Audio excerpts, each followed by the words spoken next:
My mom went missing 3 years ago.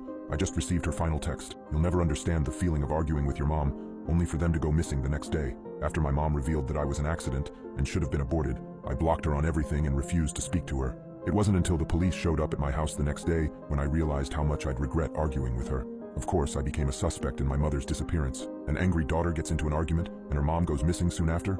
Pretty suspicious on my part. At first I'd assumed she just went into hiding to prove a point that I would miss her, so I did my best to stay positive. However, as 4 months passed by, I slowly realized she wasn't hiding, and that there was something much more sinister going on here.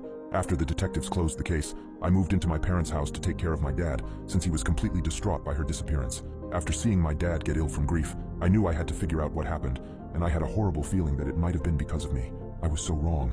3 years went past after that with no sign of her. Life had been somewhat normal, but I missed her more and more every day. This is when the dreams started. They started out small. I'd happen to hear my mother's voice crying, or see her staring at me from down a flight of stairs while I was dreaming in my sleep. It was definitely creepy, but I brushed it off as my subconscious dealing with everything. One night, however, the dream got intense. I was sitting in my room when I could hear a scratching sound coming all the way from the basement door. Without thinking, I got up and went downstairs to investigate the noise. The sound was slow and ominous. Scratch, scratch, scratch. Regardless of its creepiness, I opened the basement door. On the other side of it stood my mother, half decayed and frowning in rage. She grabbed me by the arm and threw me down the stairs, where I landed on my neck, breaking it with a hard crack. Just before I woke up, my eyes landed on a clothes trunk sitting in the corner. I flew awake in a cold sweat, grabbing my neck. Even knowing it was just a dream, it still didn't sit right with me.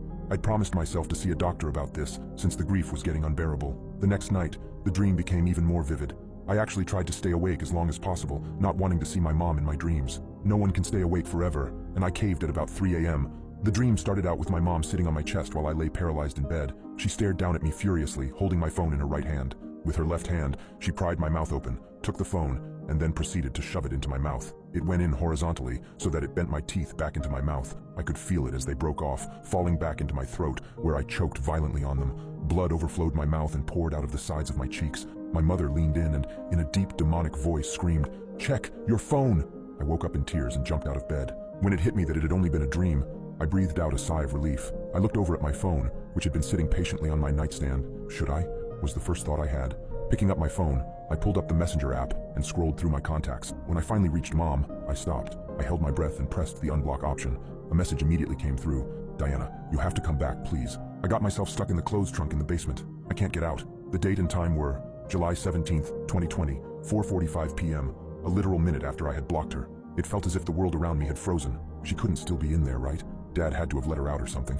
Unless, maybe that's not what she wanted. The only choice I had now was to look. I flicked the light onto the basement and began my descent down the stairs. I turned around, holding my hand to my mouth to stop myself from vomiting everywhere. I couldn't help myself, and I turned back around to stare at the corpse. There, in her hands, was her phone. Her last attempt at escaping and repairing the dead relationship between us. Please take my advice. Be nice to your parents.